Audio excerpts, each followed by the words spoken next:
And I believe that because of something that a man named Lindsay Williams told me. Now, for those of you who aren't acquainted with Lindsay Williams, we have a number of interviews with him that we've done through the years. Lindsay had apparently worked on the Trans-Alaska Pipeline between 1974 and 1977.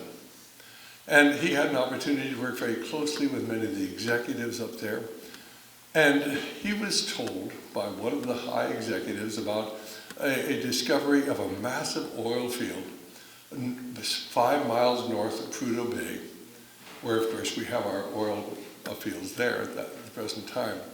And that there was more oil in that oil field than in all of Saudi Arabia.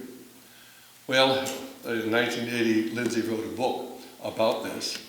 And the oil executive who had actually told Lindsay about the oil well, and he'd actually seen the oil gusher come in. And we'll call him Mr. X for his safety and for Lindsay's safety as well. I know his name, and I've checked out the story personally. I actually contacted another executive who worked with there who confirmed the story that I'm about to tell you. But anyway, Mr. X got fired. He got fired because he'd let Lindsay Williams know about the oil well. Nobody was to know about this massive oil field up north of Prudhoe Bay. And so Mr. X then helped Lindsay rewrite his book. And if you get our syllabus, you'll find the important section there reproduced. You can get it off the internet, or of course it's nice to have it in the syllabus. Well, anyway, of course, Mr. X helped rewrite the book, and it's been circulated off and on, continuously. We interviewed Lindsay a number of times during the intervening years. And in fact, about 2 or 3 years ago, I contacted him again and began having him on at regular intervals because I thought his story was so important, especially as we're told about this shortage of oil, peak oil. There's no oil, that's why the price is going up. And then, and I believe it was probably the first week of July, although it's hard to know exactly because time goes by so quickly. It was either the very end of June or the first week of July. I got an email from one of our listeners who said, "What happened to Lindsay Williams?" First of all, he's taken down his website. Secondly, the only copy of his book, The Energy Non-Crisis, is listed on Amazon. It's only one copy, and it's listed at $1,995.95. Well, that's an awful lot for a little paper book we used to sell for $11 to $12. And so I checked it out, wanted to be sure about the story, and sure enough, Lindsay's website had been taken down. It was there, but there was nothing on it. Lindsay said goodbye. And then, of course, I went up on Amazon. There's one copy of the book available for $1,995.95. Apparently, when it gets to $2,000, why then it becomes a collectible, and there's a whole different situation selling it on Amazon. So I called Lindsay, and I said, "Lindsay, what in heaven's name is going on?" And he said, 6 weeks ago, I got a call. And I got a call from Mr. X. And Mr. X told me I had to stop talking about the oil field on Gull Island. And if I didn't, this and this and this would happen to me, and this would happen to my family, and that I had to stop putting the book out. I had to stop talking on this subject. And so he said, for 6 weeks, I haven't been on a radio program. But he said, we got talking. I'd known Mr. X very well. We'd worked together back in 1980 when we rewrote the book, and we were always on good terms. And so after he had told me what to do, we got talking, and he told me what lies ahead. He said, first of all, the price of oil would increase for several weeks, and then would begin to fall. Well, I had talked to Lindsay before the price of oil began to fall. So it was probably the last week in June or the first week of July, because oil peaked, as I remember, on the 11th of June.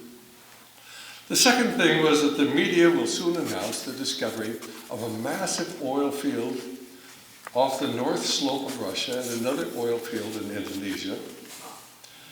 The decline in the price of oil will destroy the economy of the Arab nations, of oil-producing nations. Lindsay said he asked Mr. X what would happen to Dubai, because those of you who watch television have seen the television stories of the massive developments over in Dubai. These skyscraper cities just springing up out of the desert. And Mr. X said Dubai will become a ghost town. He said that Iran is a threat to the United States, and I'm simply putting this down from what Lindsay told me, and has told me on several occasions. And so the United States is going to replace the government of Iran, because Iran is really potentially a very wealthy nation. It has the second largest natural gas supplies in the world, and massive oil supplies. It is potentially the very wealthy nation. And then the sixth point was, and Lindsay actually went to his notes, so that, he told me exactly what was said. He had made notes after the conversation. And this is what he told me Mr. X had said. America will see a financial collapse so great, it will take years to come out of it. America will see a financial collapse so great it will take years to come out of it. And I remember this was either the end of June or the 1st of July that he was telling me this story. And then the seventh point, which I really doubt, but we'll have to wait and see what happens, because of course we're giving this talk about 10, 12 days before the upcoming presidential election. But Mr. X had said there would be some sort of a significant event that would lead to the election of John McCain, which today, ladies and gentlemen, seems totally impossible. But we'll have to wait and see. Anyway, of course, Lindsay told me these things. And he said, what should I do?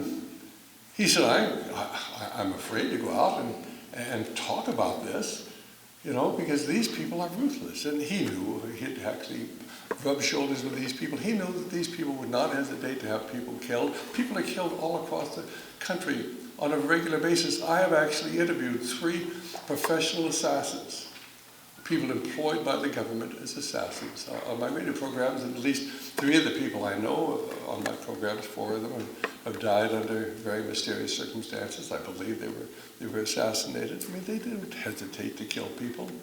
They do it regularly. And if you listen to the 4-tape set entitled Economic Hitman, of course, John Perkins, who is part and parcel of this, will tell you about it.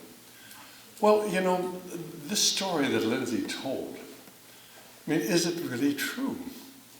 When I first heard it, I'll have to admit, I have done a lot of research over the last 46 years, and I've sometimes found some amazing stories from people. A lot of them, of course, knew the truth about what had happened and had been threatened and had remained silent. Those of you who listen to our programs regularly probably in the last few weeks have heard my interviews with the survivors of the attack on the USS Liberty back in 1967, an American intelligence ship that was attacked by the Israelis back in June or July of 1967, and 2/3 of the crew was either wounded or killed. And those men were threatened, the survivors were threatened with being sent to Leavenworth for 10 years or worse, and they were told or worse, and they assumed that was being killed, if they ever revealed what happened. And for 20 years, those sailors, those servicemen, Sydney tried to, kept secret. And only after 20 years or so did a few of them have the courage to come forward. And to this very day, many of the surviving members of the USS Liberty are afraid to talk about what happened. Well, we have a wonderful 4-tape set we're putting together on that, and we have the DVDs, we'll have all of the information on the Liberty. But you have to understand that they can threaten people and frighten them. And these people are ruthless, and they will not stop at anything to prevent the truth from getting to the American people. So Lindsay said to me, what should I do with the information? And I thought for a minute, and I said, well, first of all, you better quit talking about Gull Island, and you better never mention it again. But why don't you call Mr. X and ask him if you could actually, tell people, this story about what the future holds. You've got the information, and the American people, at least my listeners, ought to know. And I want you to come on my program if you are allowed to talk about it, and we'll put it out. Well, a couple of days later, Lindsay called, and he said he'd talked to Mr. X, and Mr. X said, look, it's going to happen anyway. Nothing is going to stop these things from occurring. You're free to talk about it as long as you do not identify the source of your information. So that's exactly what happened. Lindsay came onto my program. We did not talk about who Mr. X was. We've never named Mr. X. But this story has been put out. And then within a few weeks, why the U.S. Geological Survey announced that there was a finding of a 90 billion barrel oil field above the Arctic Circle, and part of that, of course, was very close to Russia. In fact, Russia wanted to get the right to the whole thing.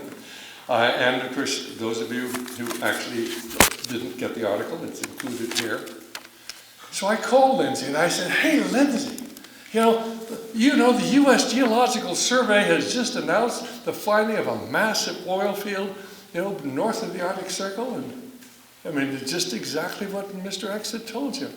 And he said, well, yeah, and let me tell you what else. He said, one of my researchers came up with some articles out of the Indonesia saying that they found a massive oil field in Indonesia. You can remember that there were two things. There was going to be a massive oil field off the North Slope of Alaska and a massive oil field in Indonesia. And I hadn't read anything about an oil field in Indonesia. So I went up on the internet, searched the internet as best I could from one end to the other. I spent 45 minutes and no mention of this oil field in Indonesia. So I called Lindsay back and I said, Lindsay, I can't find a link. So he said, have you tried the Jakarta Post? So because Jakarta Post, that's in Indonesia, I went there and heard all these stories about this massive oil field in Indonesia. And they're talking somewhere between 107 and 330 billion barrels of oil. Now, and incidentally, we have the article in here that you can actually read it. Totally blacked out by the media in America, but why should I have been surprised? Looking back on it, I suddenly realized I must be incredibly naive to think that they would allow this information out here in America, because if they certainly want to silence Lindsay as far as the oil field there in Gull Island, they don't want the American people to know the truth. About the ready availability of oil, there is no peak oil, there is no shortage of oil, the world is awash with oil. And we found the article there in the Jakarta Post, not one, but a number of articles. But you don't believe that the media is controlled, and the internet's controlled, at least to an extent. You go up and try to find anything about the Indonesian, the massive new finding. And this is simply in August of this year we're talking about. So, as the story unfolds, as one after another thing began to come to pass that Lindsay told me, and having verified his original story, I came to the conclusion that whether I wanted to or not, of course, that Lindsay's story was true, at least what Mr. X had told him. Now, whether there's going to be an incident that can lead to the election of John McCain, I can't believe there is. But we'll have to wait and see how the story unfolds. So what are the sources of oil that are readily available at the present time? Well, there's a massive amount of oil in the Arctic National Wildlife Reserve, that's ANWR. It's estimated by the government at 10.4 billion barrels of oil. But if you find that if you see what the government says, they lie, consistently lie. In fact, we have a little pamphlet, actually, which is available here. It's put out by the Office of Fossil, it was prepared for the U.S. Department of Energy, the Office of Fossil Energy, by the Advanced Resource International Group. And of course, it goes into the background of all the oil that's available in America. Of course, they underestimate that even in this report. They're talking about 1 trillion barrels of oil. We consume 20 barrels of oil, 20 billion barrels of oil a year. That would last us for 50 years. And of course, they haven't got most of the major sources we're going to be talking about now. So the Arctic National Wildlife Reserve, they admit to having 10.4 billion barrels of oil, and we can't drill there because we're concerned about the ecology of the wildflowers that bloom there for about 4 weeks out of the year. The rest of the time, it's, of course, it's under ice. And then, of course, there's the massive oil reserve